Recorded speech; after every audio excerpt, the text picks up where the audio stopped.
Quel est le constat que vous faites concrètement donc, de la situation et du développement donc, des maladies du bois sur votre vignoble? Oui, bien sûr, nous aussi on a les mêmes soucis qu'à Bordeaux. Donc les maladies du bois sont de plus en plus présentes. Mais bien sûr, on a des cépages comme le Cabernet Sauvignon ou le Gros Man 5 qui sont très très sensibles. Comme on a pu le voir, les moyens de lutte sont limités ou peu efficaces. Mais le seul qui semble à nos yeux avoir un petit peu d'efficacité, c'est le traitement des sols avant plantation. Donc ensuite, voilà, en conclusion, il n'y a rien de miraculeux pour nous aider. Et on espère que si des crédits sont alloués ou si on arrive à avancer plus radicalement pour qu'on ait soit un produit, soit un itinéraire technique qui pourrait lutter sur une maladie du bois ou au moins avoir une efficacité sur l'ensemble. Les résultats, de toute manière, de la recherche ne sont pas à attendre rapidement, hein, si j'ai bien compris. Bon, pour autant, donc, le problème est là, l'impact économique est réel. Quelle est l'analyse que vous faites de cet impact, justement? Ça se traduit concrètement comment, en termes d'impact économique? Disons qu'on se rend compte qu'il y a 1 ou 2% par an sur des parcelles sensibles ou des cépages sensibles. Il y a 1 ou 2% de plants qui disparaissent par an. Donc si on multiplie sur 10 ans, ça fait 20%. Quand on commence à avoir 20% de manquance, c'est largement représentatif au niveau qualité, mais au niveau aussi rendement. Après, vous complantez, j'imagine. Alors il y a la possibilité de complanter, mais c'est, je dirais, une méthode qui est longue à venir et qui est aussi qui a peu de réussite. Il y a le marcotage qui est plus rapide, mais le jour, enfin quand ça fonctionne pas, on retombe à la case de départ. Donc tout ça c'est vraiment ça a un coût. Je pense que quand on complante, on n'évalue jamais le coût évident, parce que bon, un pied, ça met 5 ou 6 ans à produire, et dans la complantation, c'est encore plus long. Et souvent, il reste peut-être 10 ans sans produire, pour arriver à produire à moitié récolte des plants initiaux. Ensuite, oui, voilà, je pense que le souci, c'est que on se retrouve avec des parcelles qui ont 15 ou 20 ans où les manques se font sentir, je dirais. Et c'est à cette époque-là que la parcelle est la plus économiquement rentable.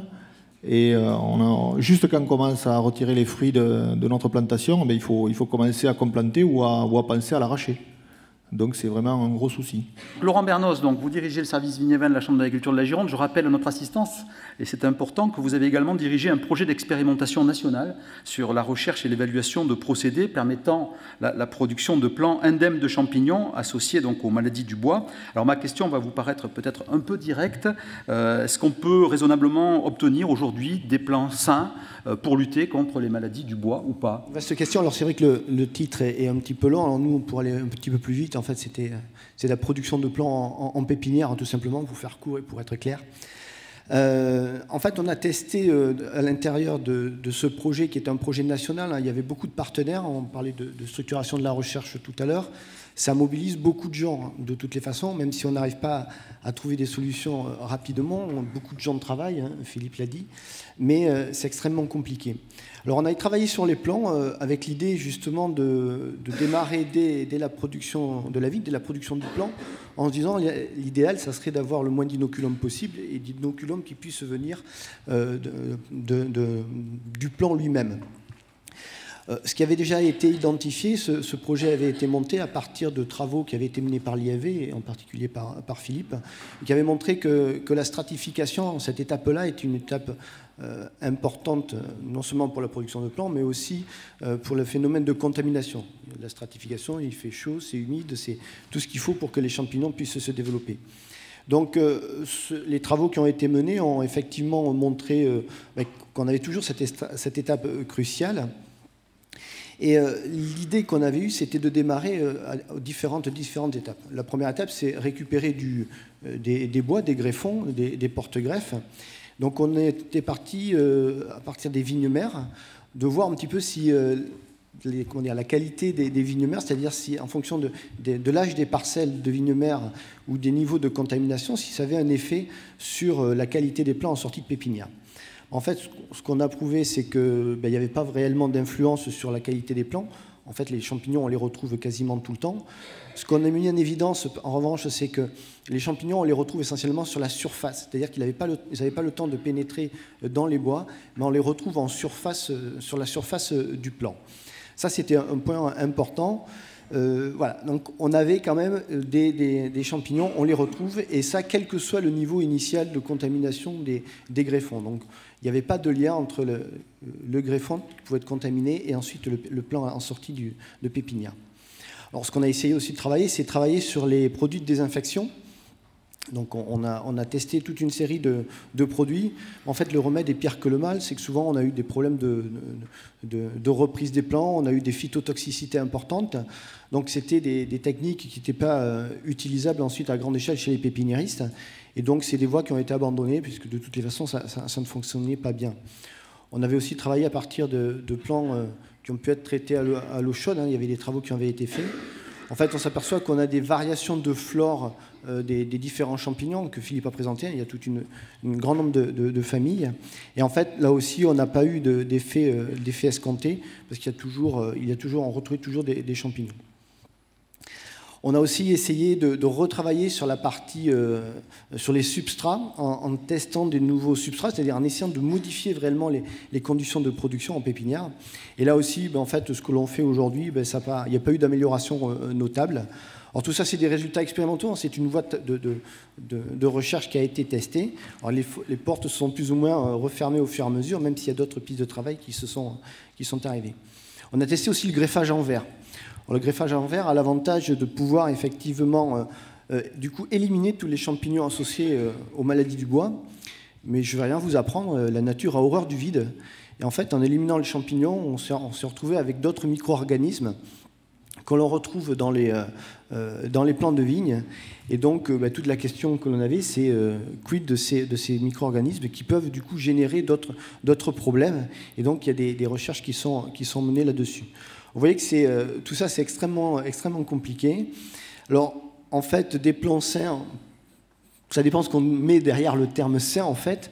On s'aperçoit qu'il y a des variations d'inoculum, effectivement, alors avec des effets à long terme qu'on est en train de tester, puisqu'après, il nous faut, Philippe l'a dit, 7 à 8 ans pour pouvoir avoir les premiers résultats.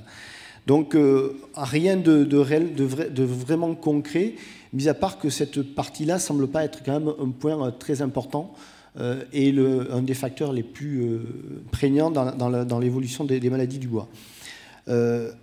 Dernier point aussi, et je terminerai là, on a aussi travaillé avec le traitement à l'eau chaude.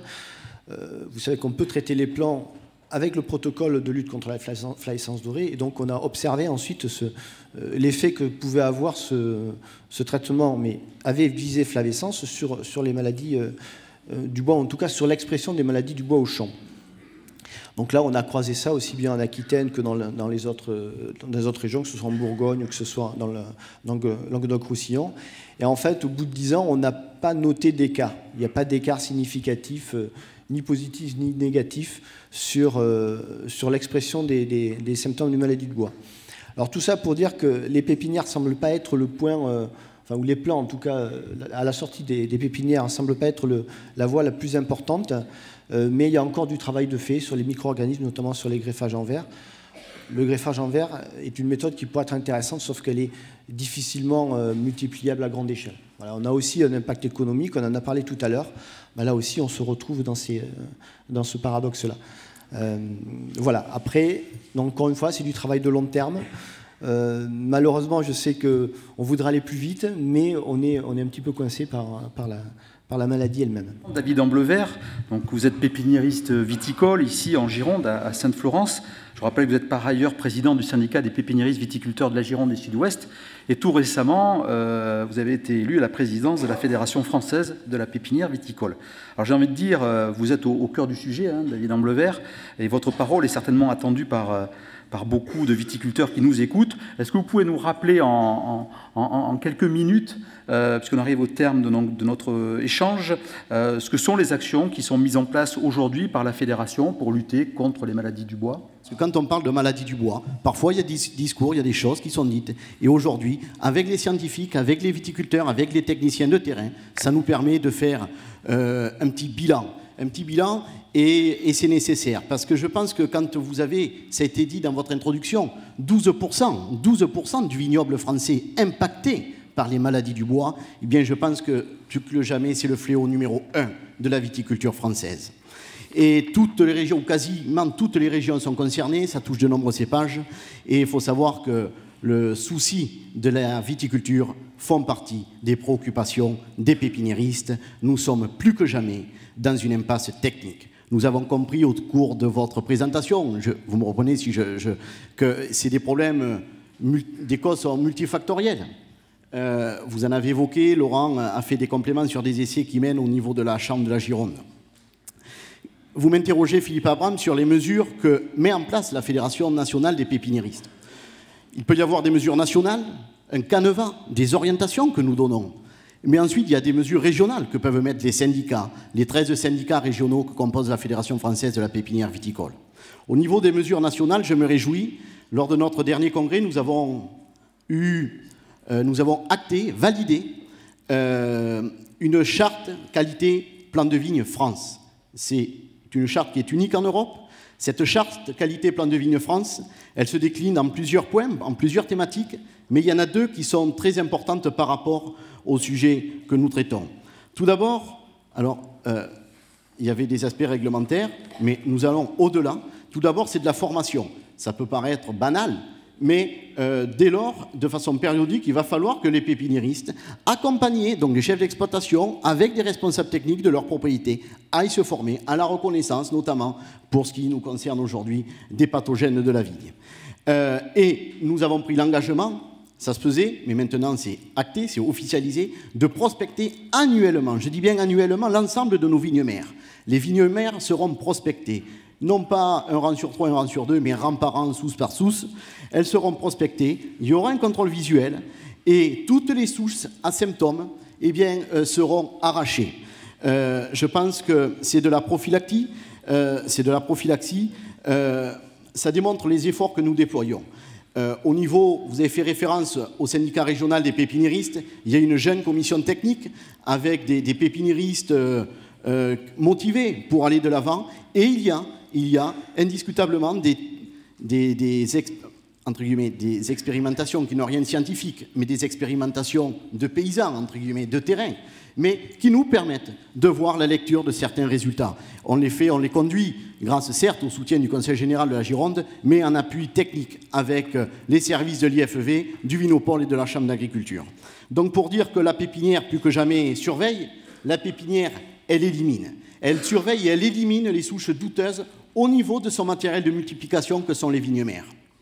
Et là, permettez-moi, si je peux faire une petite parenthèse, parce que le taux de renouvellement de nos vignes mères est important.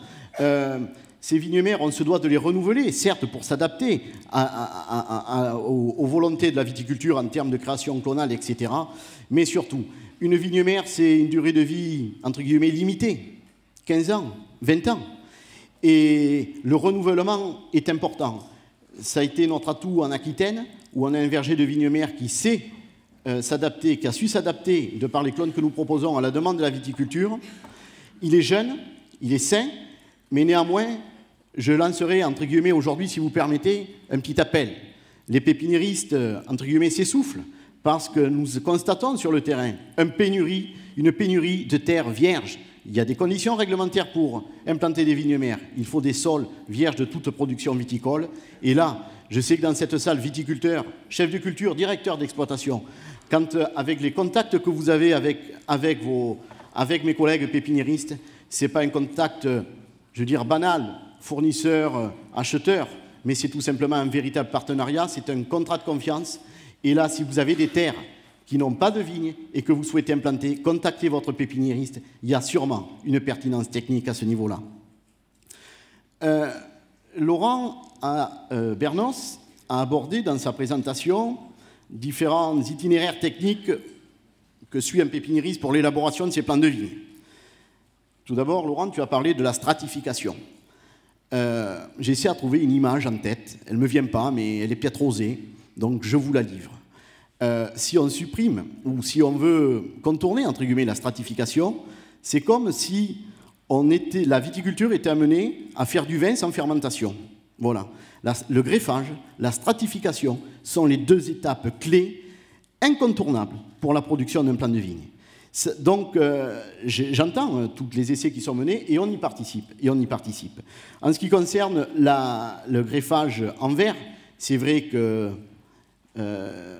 il n'y a pas forcément plus ou moins de mortalité avec ce type de greffe, comme avec d'autres types de greffes. Disons-le ouvertement, entre nous aujourd'hui, attention à tous les discours qui peuvent être véhiculés. Attention. Pour un pépiniériste, pour un viticulteur, entre guillemets, pour un paysan, qu'est-ce qui vaut la lecture du terrain? Certaines choses reviennent à la mode. Pourquoi pas, s'il y a une pertinence technique et scientifique. Mais par contre, pourquoi refaire tout ce que certains ont pu faire, non pas il y a bien longtemps, mais encore hier? Quand on parle de certaines greffes, qu'on veut les remettre au bout du jour, eh bien, il faut savoir, notamment, je parle de la greffe anglaise, puisque ça doit être sous-jacent, eh bien, les dernières greffes anglaises ont été multipliées en Gironde en 1997. À l'heure actuelle, nous avons généralisé la greffe Oméga. Vous avez plus de 3 milliards de plants de vigne implantés en France qui sont avec la greffe Oméga. Et le constat du terrain, c'est que par rapport aux vignes issues de greffe anglaise qui sont encore implantées chez des viticulteurs et paragraphes, par rapport aux vignes que nous implantons avec la greffe Oméga, nous ne constatons pas plus de mortalité, tant avec une greffe qu'avec l'autre. Vous avez abordé certains produits de désinfection, et notamment, pourquoi pas, les traitements à l'eau chaude. Ça, au moins, le traitement à l'eau chaude, il a un mérite. Au fil du temps, c'est que la température ne diminue pas parce que nous engageons souvent de fois des échanges et des dialogues et des discussions interminables sur ce fameux TEC. Alors le traitement à l'eau chaude, c'est quoi? On immerge un bois ou un plant de vigne pendant 3 quarts d'heure à 50 degrés. Eh bien, sachez que ce n'est pas sans conséquence pour le matériel végétal. Ça l'altère fortement. Pourquoi pas? Mais il s'avère qu'il n'y a pas plus de dégâts occasionnés si les plants, de conséquences avec le traitement à l'eau chaude si les plants n'ont été ou n'ont pas subi ce traitement à l'eau chaude. Donc ça, c'est un point important. Attention qu'il n'y ait pas d'amalgame avec le traitement à l'eau chaude par rapport à d'autres maladies, notamment de quarantaine, je ne rentrerai pas dans le détail, mais sachez qu'il y a des conséquences qui peuvent être préjudiciables pour la viticulture. Préjudiciable, ça fragilise le matériel végétal, ça dépend des périodes de plantation, vous avez des hétérogénéités de reprise avec des cas d'échec qui parfois peuvent atteindre les 100%. Sachez-le, oui, 100%. Tout pépiniériste peut avoir, avec des essais que nous menons, avec ce que nous constatons sur le terrain, des échecs considérables dus au traitement à l'eau chaude. Il élimine peut-être certains champignons, mais peut-être qu'aussi d'autres peuvent prendre la place.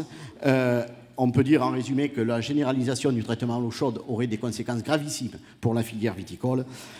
Voilà, je vois que vous êtes impatient. Donc...